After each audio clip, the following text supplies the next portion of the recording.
Hello students, class 10th में हमने अब तक 3 चैप्टर्स कंप्लीट कर लिए हैं सिलेबस के। टोटल 6 चैप्टर में से 3 कंप्लीट हो चुके हैं, जिनमें एक था life processes, second heredity and evolution और third how do organisms reproduce. Fourth chapter हम स्टार्ट कर रहे हैं अब, control and coordination. Control and coordination समझने से पहले आपको पता होगा कि जितने भी लाइफ प्रोसेसेस हमने पढ़े हैं वो साइमल्टेनियसली वर्क कर रहे हैं हमारी बॉडी के अंदर। रेस्पिरेटरी सिस्टम भी इस टाइम रेस्पिरेशन का काम कर रहा है, एक्सक्रीटरी सिस्टम भी इस टाइम पर ब्लड से यूरिया सेपरेट कर रहा है, डाइजेस्टिव सिस्टम, न्यूट्रिशन जो लाइफ प्रोसेस पढ़ा था उसमें डाइजेस्टिव सिस्टम भी डाइजेशन का काम कर रहा है, सर्कुलेटरी सिस्टम ट्रांसपोर्टेशन का काम कर रहा है, नर्वस सिस्टम हमारी बॉडी में फिजिकल एनवायरनमेंट में होने वाले चेंजेस को रिसीव करके और उनको ट्रांसपोर्ट एनालाइज करने का काम कर रहा है।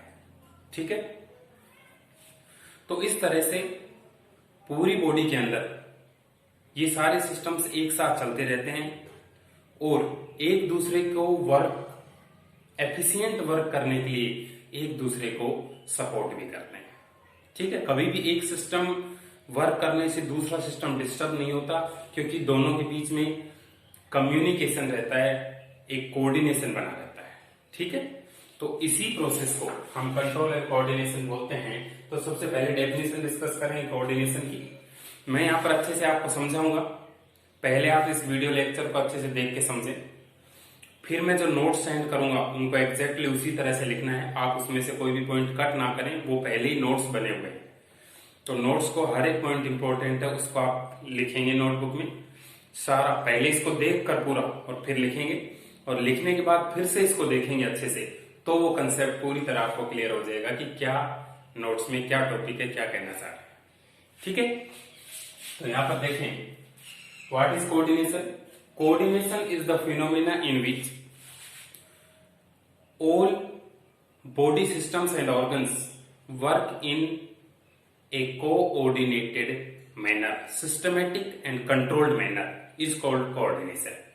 मैंने अभी बताया आपको कि एक ऑर्गन दूसरे ऑर्गन को सपोर्ट करता है कोई फंक्शन परफॉर्म करने के लिए, ना कि उसको सप्रेस करेगा, उसके फंक्शन को कभी भी इनहिबिट नहीं करेगा, सपोर्ट करने की कोशिश करेगा। तो इस तरह से इन सभी ऑर्गन्स के बीच इस तरह का कम्युनिकेशन है कि ये एक दूसरे को सपोर्ट करते हैं और एक साथ पूरी बॉडी के सिस्टम्स काम करते हैं, जिसको हम कोऑर्डिनेशन बोलते हैं।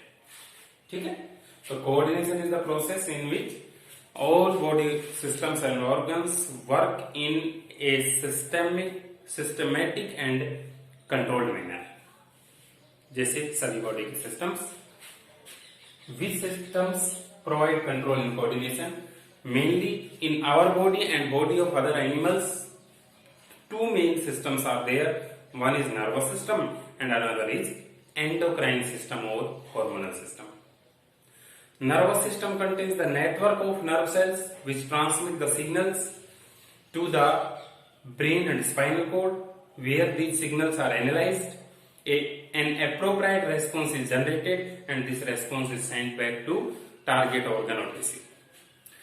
Endocrine system contains the group of glands in our body like pituitary gland, adrenal gland. These glands secrete hormones, chemicals in very small amounts. These chemicals move through blood from one place to another place or target tissue where they show their effect. मतलब हमारी body के अंदर ही organs के बीच communication provide करने वाले दो main system हैं, जिनमें नर्वस सिस्टम और एंडोक्राइन सिस्टम है, जो कंट्रोल एंड कोऑर्डिनेशन में हेल्प करते हैं। सभी ऑर्गन्स के बीच एक कम्युनिकेशन बनाए रखते हैं। Coordination in humans, coordination in humans यानी कि एनिमल्स के बीच में, एनिमल्स की बॉडी के अंदर कोऑर्डिनेशन प्रोवाइड करने के दो सिस्टम, नर्वस सिस्टम और एंडोक्राइन सिस्टम यानी कि हार्मोन्स का सिस्टम है।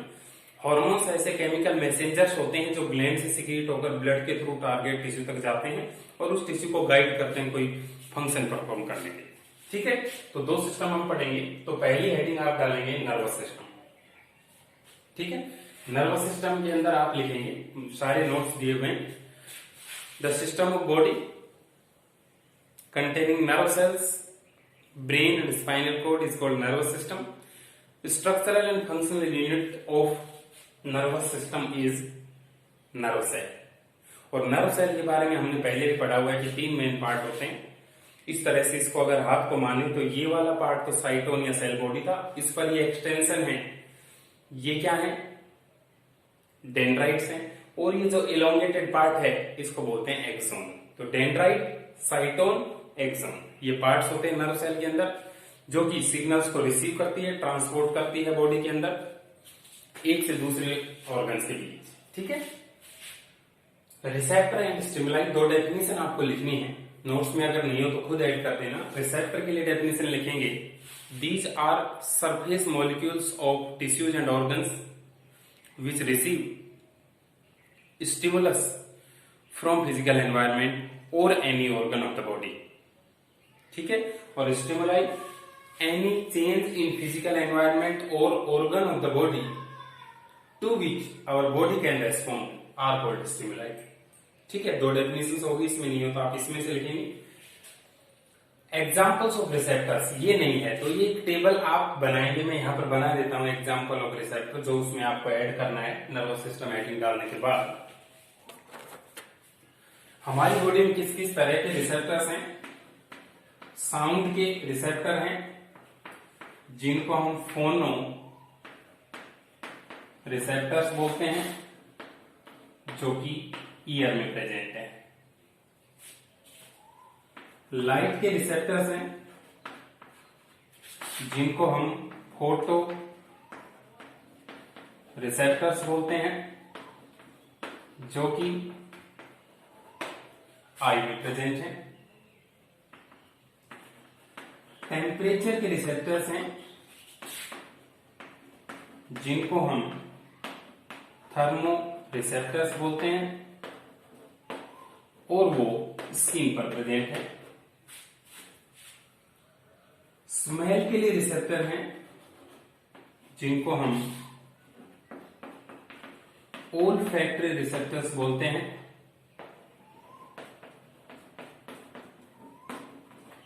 और ओल्फैक्टरी रिसेप्टर्स प्रेजेंट होते हैं नोज में। ओके, उसके बाद टेस्ट के रिसेप्टर्स हैं, गस्टेटरी रिसेप्टर्स बोलते हैं, और ये प्रेजेंट होते हैं टंग के ऊपर, टेस्ट वाले जो रिसेप्टर हैं। तो ये सारे टाइप के रिसेप्टर्स प्रेजेंट हैं, जो कि स्टिमुलाई, ये स्टिमुलाई हैं, ये रिसेप्टर हैं, और ये वो ऑर्गन है जिन पर ये प्रेजेंट है। तो आप टेबल इस तरह से बनाए, stimuli, receptor name, organ name. ठीक है, तो ये रिसेप्टर रिसीव करते हैं और नर्व सेल फिर उन सिग्नल्स को ट्रांसफर करते हैं। अब nerve cell structural and functional unit है नर्वस सिस्टम की, जिसमें 3 पार्ट बताए, डेंड्राइट, साइटोन, एक्सोन। डेंड्राइट का काम है सिग्नल्स को रिसीव करना। साइटोन सेलुलर बॉडी है, जिसमें न्यूक्लियर, साइटोप्लाज्म, ये सारी चीजें होती हैं। ये सिग्नल को डेंड्राइट से और एक्सोन की तरफ ट्रांसमिट करने में हेल्प करता है। और एक्सोन जो नर्व सेल का लॉन्गेस्ट पार्ट है, उसके थ्रू जो सिग्नल हैं वो इलेक्ट्रिक सिग्नल की फॉर्म में ट्रांसफर होते हैं, बहुत ही फास्ट होते हैं। उन सिग्नल्स को हम नर्व इंपल्स बोलते हैं। ठीक है, क्या क्या पार्ट हैं? First dendrite, receive stimulus. Second cyton, transfer stimulus from dendrite to axon. Third axon, longest part of nerve cell through which signals move as electrical signals called nerve impulse. And fourth part होगा nerve endings. Nerve endings are the parts where electrical signal is converted into chemical signal. मतलब nerve cell का जो and part होता है वहां से वो electrical signal एक केमिकल की फॉर्म में रिलीज होता है और उसके जस्ट आगे प्रेजेंट नर्व सेल के डेंड्राइट से जाके वो टकराता है वो सिग्नल और फिर से नर्व सेल के थ्रू वो मूव करता है। तो नर्व सेल्स का एक लाइन है, अरेंजमेंट इस तरह का है कि कुछ नर्व सेल्स हैं जो ब्रेन की तरफ ले जाती हैं सिग्नल को और कुछ हैं जो वापस लेकर आते हैं। ठीक है, तो दो कंटिन्यूअस नर्व सेल्स के बीच डायरेक्ट कनेक्शन ना होकर थोड़ा सा गैप होता है। ठीक है, जिसमें यहां से इलेक्ट्रिकल सिग्नल आया, इस गैप में केमिकल रिलीज हुआ तो वो सिग्नल अब केमिकल सिग्नल बन गया।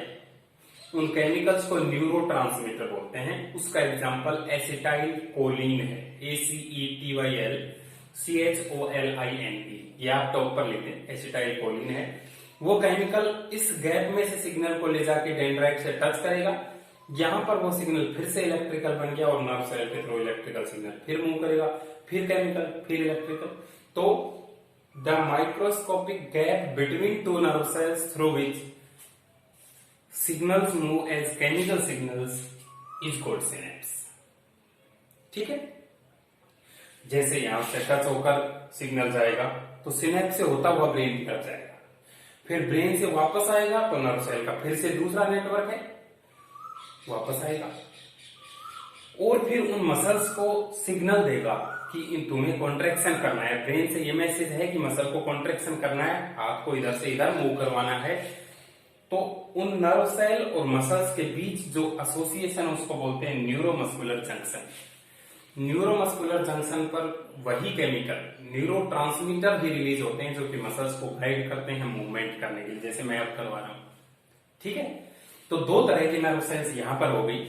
ऐसे नर्व सेल्स जो कि टारगेट टिश्यू से ब्रेन की तरफ सिग्नल ले जाते हैं, उनको बोलते हैं सेंसरी नर्व, SENSORY, या afferent nerve, AFFERENT, afferent nerve. और जो ब्रेन एनालाइज करेगा उस सिग्नल को फिर वापस से भेजेगा मसल की तरफ, उनको बोलते हैं मोटर नर्व, MOTOR, या फिर efferent nerve, EFFERENT, efferent nerve. दो तरह की नर्व, जाने वाली और आने वाली। ठीक है, तो नर्व सेल और मसल सेल के जंक्शन को न्यूरोमस्कुलर जंक्शन बोलते हैं, जहां पर वो सिग्नल अल्टीमेटली पहुंचकर मसल को गाइड करता है कि हाथ को हिलाना है। ठीक है, तो इस पूरे पाथवे को, जैसे मैं एग्जांपल देता हूं कि हमारा हाथ किसी हॉट प्लेट से टच हो जाए, एकदम से हाथ टच होगा तो हम रिमूव करते हैं, तो ये सारा सिग्नलिंग उसमें चलता है उस दौरान। जब हाथ हमने टच किया तो स्किन पर है थर्मोरिसेप्टर, ये वाले, यहां से रिसीव किया, सेंसरी नर्व सेल ने उसको ब्रेन तक ही पहुंचाया, ब्रेन ने उसको एनालाइज किया कि हाथ को हटाना पड़ेगा यहां से, नहीं तो बर्न हो जाएगा। वहां से मोटर नर्व सेल्स यहाँ वापस आएंगी, न्यूरोमस्कुलर जंक्शन पे वह केमिकल सिक्रेट करेंगी और मसल्स को कॉन्ट्रैक्शन होने के लिए गाइड करेंगी और वो हाथ हमारा हट जाएगा। तो इस पूरे सीक्वेंस ऑफ इवेंट को हम बोलते हैं रिफ्लेक्स एक्शन। सॉरी, इस फिनोमिना को बोलते हैं रिफ्लेक्स एक्शन। क्या डेफिनेशन होगी? The most quick and automatic response of our body for any external stimuli is called reflex action.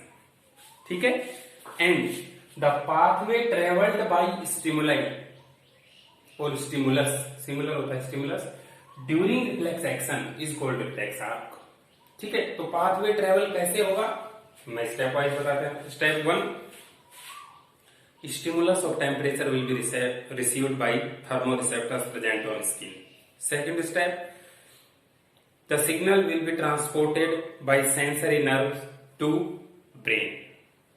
Third step, the brain will analyze, brain या फिर spinal cord कोई भी हो सकता है, इस केस में spinal cord होता है, spinal cord will analyze the stimuli and generate appropriate response.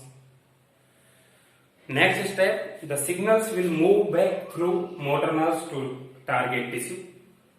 Next step, contraction is in muscle to remove the hand. ठीक है, तो ये सारा इवेंट फिनोमिना तो रिफ्लेक्स एक्शन है, और पूरी जो ये पाथवे ट्रेवल हुआ है इस सिग्नल का, इसको बोलते हैं रिफ्लेक्स आर्क।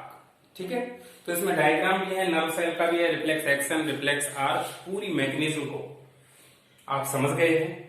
हम पहला system control and coordination in humans में पहला सिस्टम नर्वस सिस्टम पढ़ रहे हैं, जिसमें ये सारे डिटेल्स हैं। ठीक है, रिफ्लेक्स एक्शन क्या है, रिफ्लेक्स आर्क क्या है, नोट्स को एग्जैक्टली पॉइंट की फॉर्म में लिखना है जो मैं आपको भेजूंगा।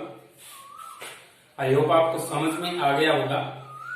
पहले इसको अच्छे से समझे पूरे को, फिर नोट्स लिखे नोटबुक में, और नोट्स लिखने के बाद दोबारा से इसको जब लिख देंगे अपने हाथ से नोट्स को, फिर इसको समझेंगे तो सारा समझ में आ जाएगा कि कैसे नर्वस सिस्टम हमारी बॉडी में फंक्शन करता है। ठीक है, तो बहुत सारे डेफिनेशंस भी हैं, आगे हम नर्वस सिस्टम के टाइप्स भी पढ़ेंगे कि किस किस तरह का नर्वस सिस्टम हमारी बॉडी में है। सेंट्रल नर्वस सिस्टम जिसमें ब्रेन और स्पाइनल कोड आते हैं, पेरिफेरल नर्वस सिस्टम जो पूरी बॉडी में फैला हुआ है नर्व सेल्स का नेटवर्क, उसके अंदर आती हैं नर्व सेल्स। ठीक है, सिनेप्स की डेफिनेशन, न्यूरोमस्कुलर जंक्शन क्या होता है, उसका डायग्राम क्या है, ये सारी चीजें आपको बनाने, कोई भी पॉइंट या कोई भी डायग्राम आप छोड़े नहीं जो मैं नोट्स में भेज रहा हूं। ठीक है, तो अच्छे से समझे, समझने का चैप्टर है, अच्छे से समझेंगे तो अच्छे से लर्न होगा, अच्छे से प्रैक्टिस होगी। Okay, thank you.